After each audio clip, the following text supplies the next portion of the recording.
You're watching 3 Questions with Kat. Overcome your obstacles and find success. Hey everyone, it's Catherine Norland, and we're back for another episode of 3 Questions with Kat. I've got Alex with me. He has no idea what this is about, but we're gonna get him on the fly.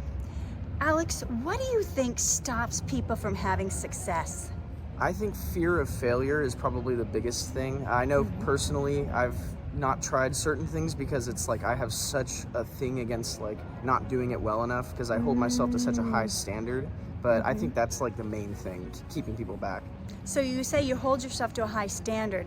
That to me sounds a lot like there's an excuse that people use, and it's perfectionism.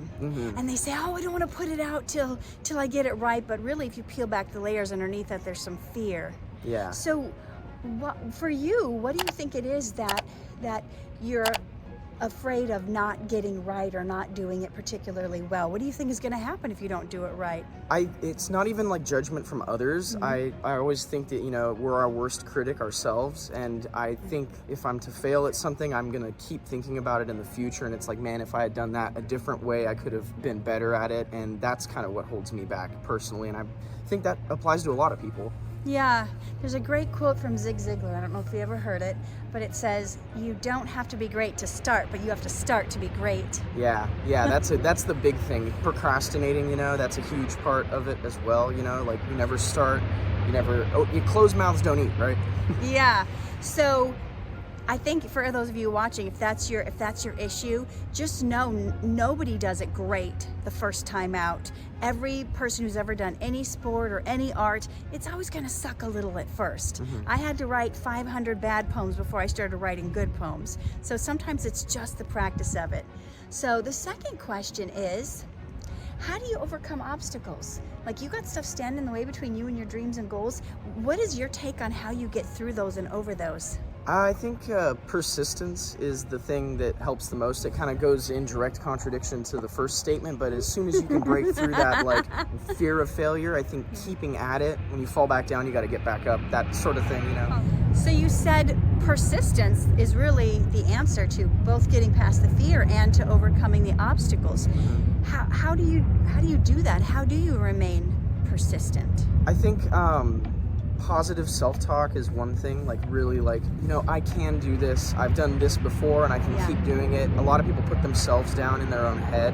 And I think if you can get into the mindset of like, no, I am a winner, I can do it myself, I don't need encouragement, I can encourage myself, So true. Yeah. So true. David in the Bible, everyone was against him, and it said he encouraged himself in the Lord. He went on this expedition and all their people got kidnapped and all their loot got taken. And his own men, his own army was like, we're gonna kill him. And he said he had to encourage himself in the Lord. So you might have everybody turn against you, but if you can encourage yourself, like he said, so many people are waiting, for me to say, good job, you can do it. And you can't wait for someone else to give you the go-ahead. You have to encourage yourself. That's so good, Alex. Yeah, thank you. Alex, final question.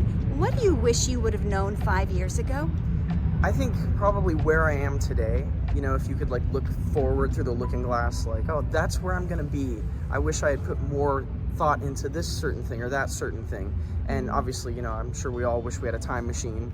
We could go back 5 years with what we know now, but I think just knowing where I am today would have been great, because just that encouragement alone would have really been helpful for me.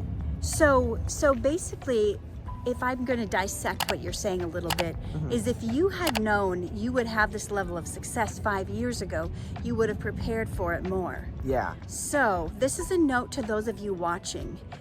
If you stick to being persistent, like he answered with number 2, you get out of that fear of failure and you actually go for your dreams, it's inevitable that you will end up at a higher level of success than you can even anticipate. So the goal is for you daily to garner everything you do to have it all be leading to the outcome you want to have. So basically, even if you're not acting on a show regularly, you prepare each day as if you are that actor. Whatever it is, if you want to be a great football player, you prepare each day and you run the drills. Whatever it is, an artist, you act as if you're already there. And if you live your life acting as if you're already there, then when you get there, it's going to be so much easier. You're going to be so prepared that when your time comes, you're going to be ready for it. Yeah, dress for the job you want, not the job you have, right? Oof, say that one. I like that one. Okay, so where can people find you if they want to look you up? I'm on Instagram at the Alex Long. That's the with 2 E's. And TikTok, Alex on Film. I'm going live pretty much every day. But yeah. Oh, okay, awesome. Trying to get out there, you know, put yourself out there. There you go. Thank you. We'll see you next time on another episode of 3 Questions with Kat. Yeah, thank you. Bye. Get the tips you need to reach your dreams.